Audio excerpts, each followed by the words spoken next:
நீ ஏன்பா பேசுற? உனக்கு என்ன இருக்கு அதுல? அவன் தப்பு செஞ்சானா அவன் கிட்ட சொல்லு, அல்லது அவனை சரி செய்ய வேண்டிய இடத்துல சொல்லு. அதை விட்டுட்டு அடுத்தவன் கிட்ட அவனை பத்தி நீ ஏன் பேசுற? அது இவ்வளவு பெரிய பாரதூரமானதுங்க. நீங்க நல்லா கவனிங்க. ரசூலுல்லாஹ்விடத்துல ரசூலுல்லாஹ்வுடைய மனைவியை பத்தி இன்னொரு மனைவி சொன்னாங்க. அதுக்கு ரசூலுல்லாஹ்வுடைய ரியாக்ஷன் இப்படி. சுப்ஹானல்லாஹ், நம்ம பேசக்கூடிய பேச்சுக்கள்லாம் எல்லை கடந்து அடுத்தவனுடைய மானம், அவனுடைய குடும்பம், அவனுடைய குழந்தைகள், பெற்றோர்கள், வியாபாரம், எதை பத்தி கவலைப்படுறதில்லை. நான் 1 மணி நேரம் ரசிக்க ரசிக்க சிரிக்க சிரிக்க பேசணும். அது எவனை பத்தி வேணாலும் பேசுவேன், எத்தனை மணி நேரம் ஆனாலும் பேசுவேன்.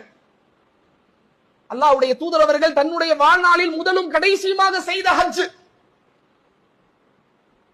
ஆயிரக்கணக்கான சஹாபாக்கள் தங்களுடைய காதுகளை பட்டை தீட்டிக் கொண்டிருக்கிறார்கள். அல்லாஹ்வுடைய தூதர்கள் என்ன சொல்ல போகிறார்கள் என்பது. நபிகளார் சொல்லக்கூடிய ஒவ்வொரு வார்த்தையும் நம்முடைய உள்ளத்திலே பதிய வைக்க வேண்டும் என்று அவ்வளவு கூர்மையாக சஹாபாக்கள் நபிகளாரை கவனித்துக் கொண்டே இருக்கிறார்கள். ரசூலுல்லாஹ் என்ன சொல்ல போறாங்க என்று. அந்த நேரத்திலே அல்லாஹ்வுடைய தூதர் அவர்கள் மக்களை பார்த்து கேட்கிறார்கள், மக்களே, ஐயோ யௌமின் ஹாதா, இது எந்த நாள் என்கிறார்கள்.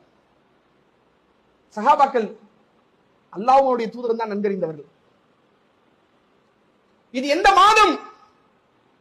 அல்லாஹ்வுடைய தூதர் தான் நன்கறிந்தவர்கள். இது எந்த இடம்? அல்லாஹ்வுடைய தூதர் தான். தெரியாம சொல்லல, ரசூலுல்லாஹ் ஏதோ சொல்ல வராங்க, அதை நம்ம தடுக்க கூடாது என்பதற்காக அல்லாஹ்வுடைய தூதருக்கு தான் தெரியும் என்று சொல்றாங்க. ரசூலுல்லாஹ் சொல்றாங்க, அலைஸ யௌமின் நஹர், இது நஹருடைய நாள் இல்லையா? அறுத்து பலியிடக்கூடிய அந்த நாள் இல்லையா? ஆமா. இது துல்ஹஜ் மாதம் இல்லையா? புனித மாதம் இல்லையா? ஆமா. இது புனித இடம் இல்லையா? இந்த மக்கமா நகரம் என்பது புனித இடம் இல்லையா? ஆமா. அந்த இடத்திலே அல்லாஹ்வுடைய தூதரவர்கள் சொன்னார்கள், மக்களே கவனியுங்கள், உங்களில் ஒருவருடைய மானம், உங்களில் ஒருவருடைய காசு பணம், உங்களில் ஒருவருடைய ரத்தம் உங்களுக்கு புனிதமானது. கஹுர்மதி யௌமிக்கும் ஹாதா ஃபீ பலதிக்கும் ஹாதா ஃபீ ஷஹரிக்கும் ஹாதா. எப்படிப்பட்ட புனிதம்! நீங்கள் குழுமி இருக்கக்கூடிய இந்த மக்கமா நகரம் எவ்வளவு புனிதமானதோ அவ்வளவு புனிதமானது.